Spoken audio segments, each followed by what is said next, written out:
I suppose many of us experienced a brief moment of hopelessness at one point in life or another, where we wondered if it would have been better if we weren't born at all. But philosopher David Benatar takes it a step further. He argues that it is immoral to bring not only humans, but all sentient beings into the world. That even in the best scenario, life is so inherently laden with suffering and pain that it isn't justified to inflict such conditions on a non-consenting being. In this video, I want to examine some of the central arguments Benatar develops in Better Never to Have Been and consider whether his conclusion is as obvious as it first appears. Do keep in mind that those are only my own thoughts and interpretations, so feel free to challenge them as well. The view that bringing children into the world is unethical or immoral falls into the philosophical position of antinatalism. As one of its most fierce contemporary defenders, Benatar argues that coming into existence is always a serious harm, and that we all have been harmed by being brought into existence, because the quality of even the best lives is very bad and considerably worse than most people recognize it to be. Not only lives where suffering is evident, but all lives. Benatar supports his view by a simple logical argument he terms the asymmetry argument. Imagine two scenarios, one in which a subject X exists and another in which X never exists. It can be said that in the first scenario where X exists, the presence of pain is bad and the presence of pleasure is good. If X didn't exist, however, then Benatar argues that the absence of pleasure is not bad because there is no one who's deprived of that pleasure. But also, importantly, the absence of pain is good, even if that good is not enjoyed by anyone. Because of this asymmetry where existing produces a negative outcome for the subject, whereas not existing doesn't, Benatar concludes that existence is always a harm. This argument seems clean and hard to argue with. He isn't appealing to the obvious misery of some lives or unfairness of war and famine, at least not in this particular argument. His argument is more radical, that even a life filled with love and positive experiences still contains at least some pain, and that any amount of pain, when compared to its absence, counts against existence. This is what generates the asymmetry between existence and non-existence. But there is something that I find hard to reconcile about it. Bear with me. Benatar writes the following: "We may not know who that person would have been, but we can still say that whoever that person would have been, the avoidance of his or her pains is good when judged in terms of his or her potential interests." This sounds straightforward. Avoiding pain is good. But good in what sense and from whose standpoint? I was once having a conversation with a friend who was describing how stressful and exhausting it is to be around people, and how much they increasingly realize that it's better to cut connections altogether. I said, well, surely it can't be that bad. Even if some negatives arise in interacting with others, people still bring great experiences and possibilities of connection that wouldn't otherwise be possible, and that makes the encounters worthwhile. While I thought I was pointing out the obvious, my friend's response was not obvious to me at all. They said that, for them, even though the negatives are few, they carry such heavy weight that they completely negate the many positive aspects. Coincidentally, or perhaps not so coincidentally, that friend happens to be an antinatalist who believes that the world is a horrible place to bring humans into. But here is the thing this conversation made me consider. There are people for whom even the smallest amount of pain is intolerable. While I cannot imagine how it feels to them, I do believe that their experience is real to them.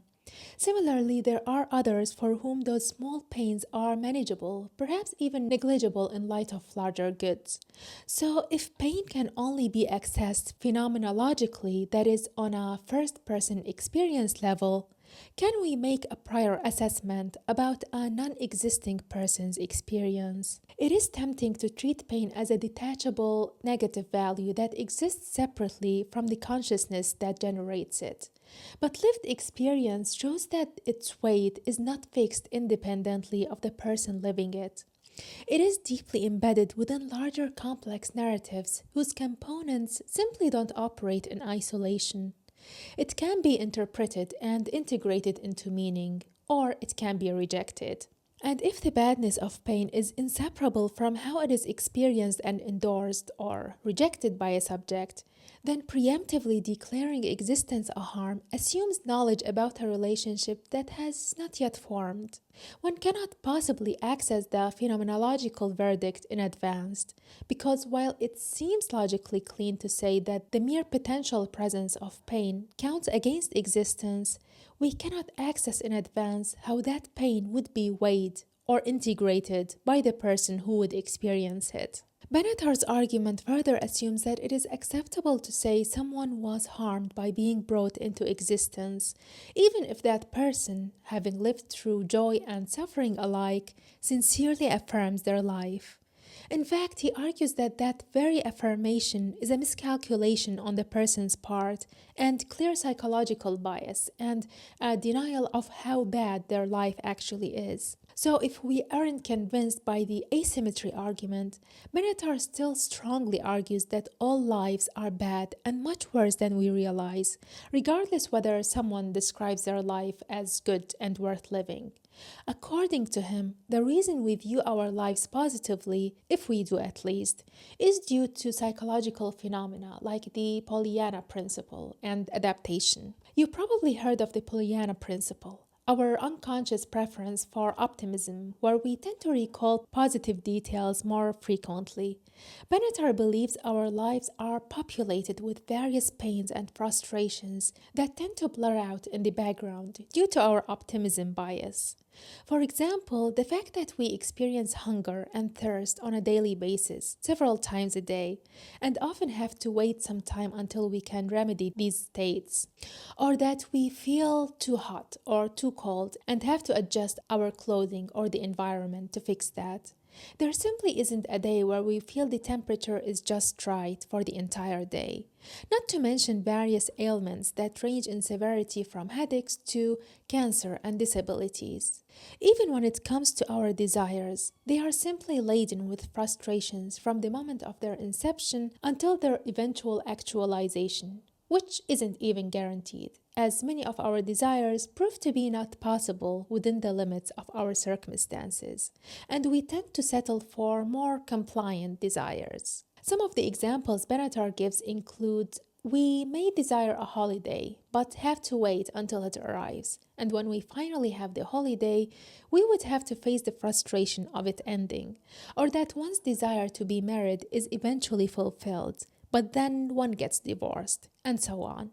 Aside from those daily pains, the world is populated with various horrors from wars, pandemics, famines, natural disasters that threaten to engulf us at any moment without prior notice. Now, of course, one cannot deny the existence of suffering and tragedy in the world. But when we say that pain is bad and therefore existence is a harm, we are assuming that the natural conclusion that emerges from pain exists is existence is a harm. In other words, we are willing to accept that pain has a decisive moral weight over existence, which in itself is a widely debated topic in moral philosophy. One thought experiment that challenges that conclusion comes from American philosopher Robert Nozick. Imagine that there is an experience machine that could give you any experience that you desire, and it would be completely indistinguishable from reality. It could make you think and feel as if you were writing a brilliant book or having a deeply enriching conversation all the time, without any risk or pain. Would you plug in permanently? Most people would say no, because we don't tend to evaluate life solely in terms of pleasure and pain. We don't care only about how things feel, but also about living them fully in reality with all its complications and surprises. We don't merely want the experience of becoming that person, we want the full process of becoming them. If we only cared about avoiding pain and seeking pleasure, we would plug into a machine that gave us pleasant experiences forever. But clearly we don't. If the absence of suffering were the ultimate criterion of life's value, then plugging into such a machine would be an obvious improvement. But our hesitation suggests that one metric in isolation does not decide what makes a life worthwhile. It is difficult to talk about suffering without mentioning Viktor Frankl, a concentration camp survivor who lived through unimaginable horrors and documented his journey. I talked about his book, Man's Search for Meaning, in more detail in another video, but briefly, he did not deny the immense suffering he experienced. Yet, he still insisted that even in the most dehumanizing conditions, one retains the freedom to choose one's stance toward one's circumstances. And while that freedom does not cancel pain entirely, it does complicate how much authority pain alone can have over one's life.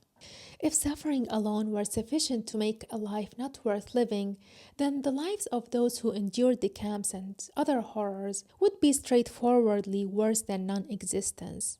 And yet, Frankl and many others who endured similar pain affirmed their existence and did not regard their lives as a mistake. To disregard their experience of their own life as mere optimism bias would be a tremendous oversimplification. So, if we were to take their evaluation seriously, then jumping from pain is present to existence is a harm doesn't seem as inevitable as it first appeared. Benatar notes that many people reject his conclusion simply because it sounds counterintuitive, often without being able to articulate a clear argument. Perhaps it is indeed difficult to argue against something as linguistically and logically neat as pain is bad, therefore existence is a harm. And yet, for many people, something in the reduction feels like an overstretch. Perhaps the rejection doesn't arise from denying that pain is bad, but from intuitively sensing that this formulation abstracts pain from the complex matrix into which it is deeply embedded. To compress that entire structure into a single negative unit and then allow that unit to determine the verdict on human existence may indeed feel intuitively disproportionate. Of course, I only covered a small fraction of Benatar's arguments in this video. He does defend his position vigorously in the book, and I would still recommend reading it and engage with his arguments seriously, even if you don't entirely agree with them. On a more existential note, you might enjoy this next video on why freedom is counterintuitively bad.